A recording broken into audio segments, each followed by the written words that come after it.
শুভ বিকেল বন্ধুরা, সকলে কেমন আছো? আশা করছি অনেক ভালো আছো। আমি অনেক ভালো আছি বলেই চলে আসলাম বিকালবেলায় ছাদে। আর কি করতে এসেছি পুরো ভিডিওটা না দেখলে বুঝতেই পারবে না যে আমি কী করতে এসেছি হচ্ছে বিকালবেলা জামা কাপড় তুলতে। আর ভাবলাম এক কাপ চা হয়ে যাক, গরম গরম এক কাপ চা ছাদে বসে খাবো। এত সুন্দর একটা মানে মানে আবহাওয়ার এত সুন্দর একটা ওয়েদার, তার মধ্যে এক কাপ চা খেতে বসে গেছি। চা খাচ্ছি, চা খেয়ে দে তারপর যাওয়ার সময় জামা কাপড় নিয়ে চলে যাবো। তার মধ্যে আবার চলে আসছে ছাদে আমার হাজবেন্ড। এসে আমাকে বলছে, কি করছো ছাদে? তোমার কি সারাদিন চা খাওয়া চা খাওয়া ছাড়া কি কোনো কাজ নেই? আমি বললাম, না খাই তো, শুধু চাই তো খাই, আর কি খাবো বলো। আর চায়ের প্রতি না নেশা আমার আগাগোড়াই বেশি।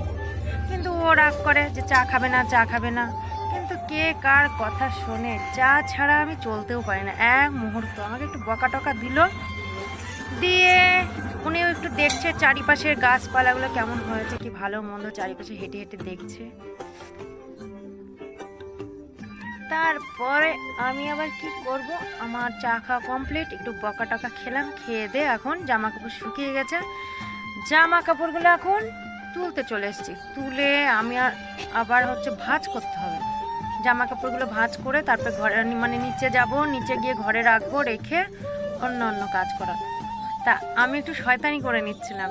ক্যামেরাম্যানটা আবার হচ্ছে আমার বর যখন চলে এসছে, তাই আমি ভাবলাম যখন চলে এসছে তাহলে আমার স্ট্যান্ডের কি দরকার, তুমি তো আছো একটু ক্যামেরাম্যান, ক্যামেরাটা ধরে দেওয়ার জন্য। ওটা বলছি আর আমি হাসছি একা একা নাচ করছি আর জামা কাপড় ভাঁজ করছি। কেমন লাগলো আমাদের এই হাসি মজার ভিডিও? যদি ভালো লাগে অবশ্যই লাইক কমেন্ট করে পাশে থাকবে, ঠিক আছে বন্ধুরা?